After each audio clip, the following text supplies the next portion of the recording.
Call Jersey Central at 732-545-9282. Toll free at 888-545-9282. Watch Jersey Central live online at WCTCAM.com or listen on your smartphone with the iHeartRadio or TuneIn apps. Connect with WCTC on Facebook, Twitter, Instagram, and YouTube by searching 1450 WCTC.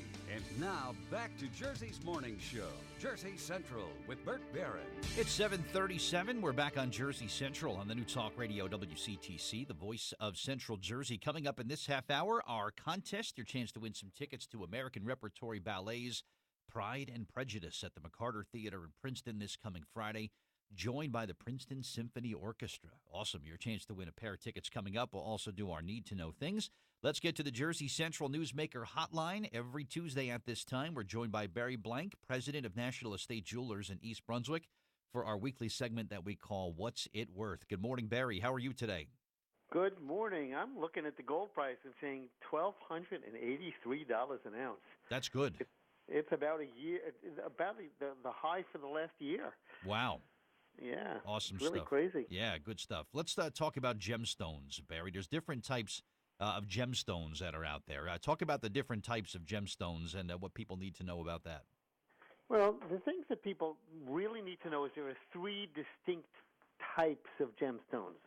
One is natural, coming from the earth, which is like a ruby, a sapphire, an emerald, or a diamond. And these are actually made in the earth over millions or hundreds of thousands of years. As they cool and they come out with these beautiful crystals that we form into these stones we know. Then there are man-made stones, which have two classes. One is synthetic. So if it's a synthetic stone. That's a tongue twister. A natural ruby is made from corundum. A synthetic ruby is made from corundum. Same as a sapphire. An emerald is made from that's topaz. An emerald is made from beryllium oxide. And boring as it may sound, if you do the synthetic stones or man-made stones are made from the same materials and have the same optical properties as the natural stone. The last class is an imitation. And you say, well, why are we dealing with imitations? Well, imitations are the cheapest form. They could be made of anything. They could be, if it's a red stone and it looks like a ruby, it could be made of glass. It could be made of plastic or a resin. Same thing with an emerald. A natural is made from beryllium oxide. A synthetic is made from beryllium oxide. But a imitation is made from anything that looks like an emerald, glass, plastic, etc. So that's where having someone with your knowledge and expertise can really kind of tell the difference. I mean, when it comes to telling authenticity or what, that's not somebody can just do with the naked eye, right? Not at all. Some people say, I can just look at an emerald and tell you that it's an emerald. The bottom line is that the way we tell the difference between these three classes is very simple. But you have to have the experience. It's usually done under high-power magnification. And what we look for are remnants of the process that created that stone. What does that mean? In a natural stone, naturally occurring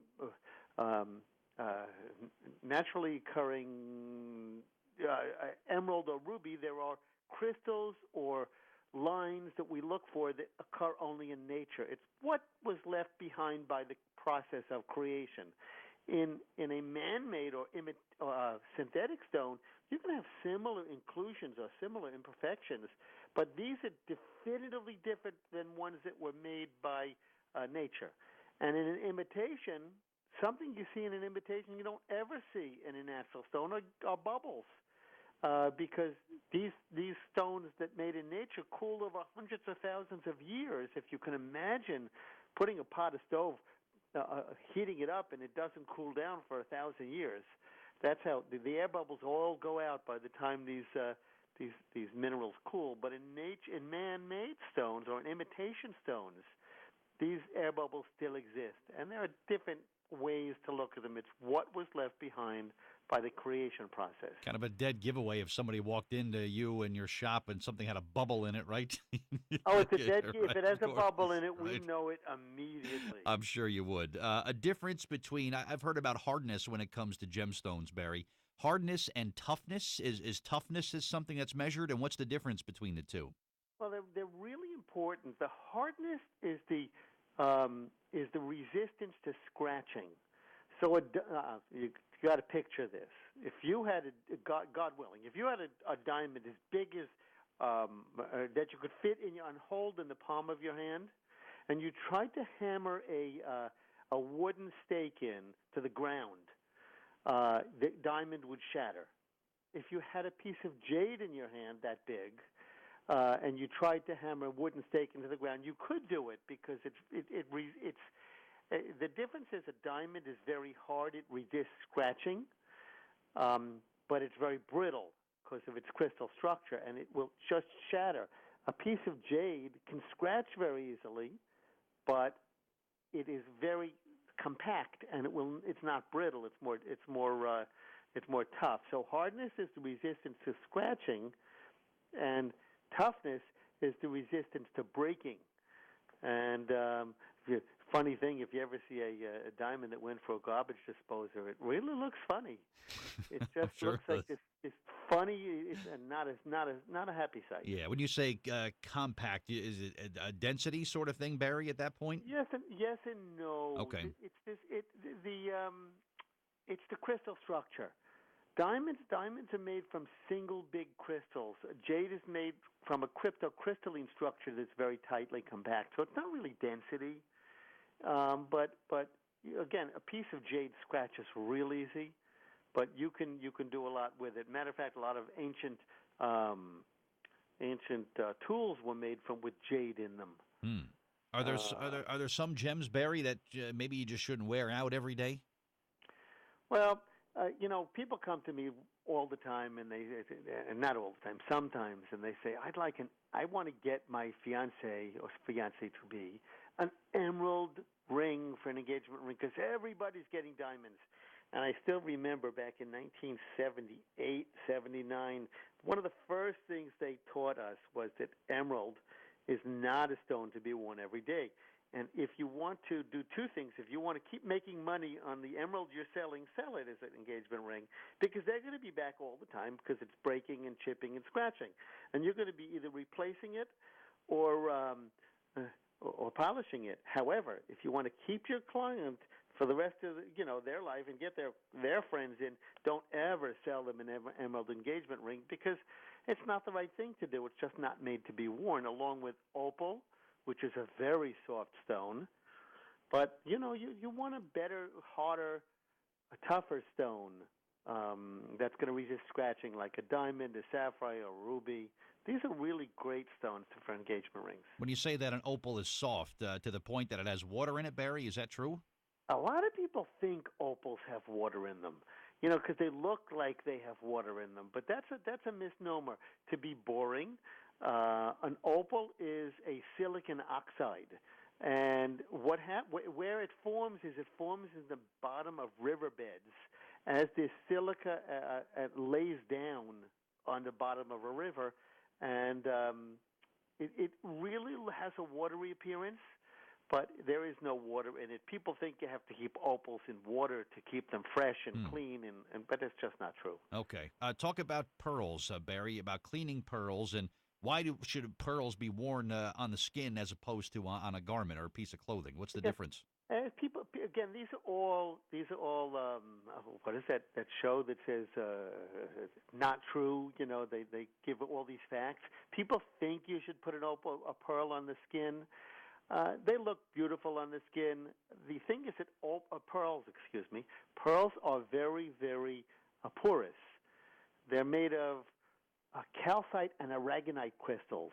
Funny names, but they're formed in an oyster by either a bead inserted or a piece of sand, and these crystals grow around it. So these pearls are actually porous. So if you put them on your skin, they actually absorb your perspiration, great word, and your perfumes and colognes. So they actually will change color in time. Wow. So the bottom line with pearls is when you take them off and you've worn them on your skin, gently dry them with a lint-free cloth, and they're not to be really. You can spray a little water on something and just very gently. You don't ever want to drench pearls. but you want to keep them clean. You don't want to get them grimy. If they do get grimy, you send them for restringing, and you say to the jeweler, "I'd like these pearls cleaned," and they will actually unstring them, clean them, and restring them. The reason you don't want them wet is because the string that they're put together and knotted on is made of silk, and silk will absorb any water you put on it. Gotcha. Okay. A couple of things as we wrap up here. Of course, the free evaluation days are continuing on Tuesday at National Estate Jewelers, those verbal evaluations, so make sure you stop by. And Barry, very soon you're going to have details on a big event that's coming up at the shop very soon? Yeah, we're going to be having our 18th, I can't say annual, we are in business since 1999, and it's our 18th year, and 18 is a good year, meaning life. And we're going to take everything out of every nook and cranny that we can find and put it on sale in a separate location right next to our store. So watch for these. It'd be the second, third, and fourth weeks of May. And just watch for this sale because these are going to be unbelievable finds, from antiques to costume to silver to gemstones to everything. Whatever we can lay our hands on, we're going to put on sale. Very good. We'll have more details on that, of course, as it draws near. Barry Blank, always good to speak with you. Lots of good information today. I learned a lot on our What's It Worth feature. So thank you, and we'll talk again next week, all right? Take care, all right. All right, thank you. Barry Blank, my guest on the Jersey Central Newsmaker.